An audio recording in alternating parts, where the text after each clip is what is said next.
Alright guys, I'm going to do, this is my Dana 44 axle.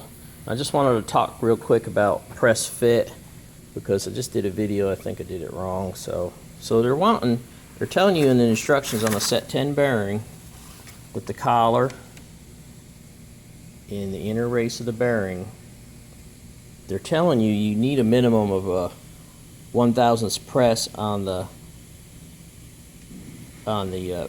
fit the cone, and 4/1000. It's okay. So it says the cone and locking collar seat should provide 1/1000th minimum interference fit for the cone and 4/1000th minimum interference for the locking collar. So the locking collar is the bear collar and the cone is the bearing cone.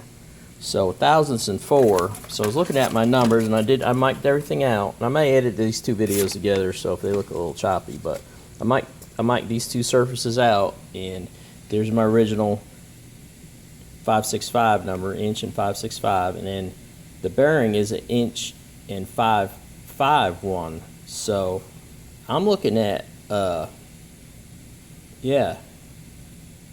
hundred thousandths. So I'm looking at but by my math, probably a pretty good press fit there. So I'm gonna go ahead and press these bearings on. At first I thought I was only getting a thousandths press, but then I kind of looked at everything wrong. Sometimes it pays to talk things out, but so yeah, just looking at that and reading instructions, you're looking at I want to make sure I say this right. I'm going to write it down. Cone and locking collar is 1/1000th minimum interference for cone and 4/1000ths for locking collar. So locking collar is 4,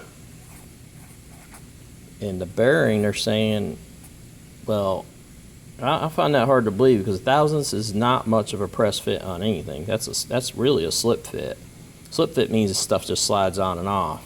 Press fit means you got to use either a press like this or maybe like your arbor press, put everything together. And I've got that. So if you move these numbers over, right? We've got plenty of fit there. I mean, we're looking at 9, I think, in some spots. So I'm going to go ahead and fit everything up. I'm kind of surprised at that, actually. I was talking myself into getting a new axle, and then I looked at the numbers a little bit different. I hope that makes sense to everybody. Sometimes it's good to sit down and just look at something and then write all the numbers down. And obviously I'm going to put it together and see what happens. But all right, thanks.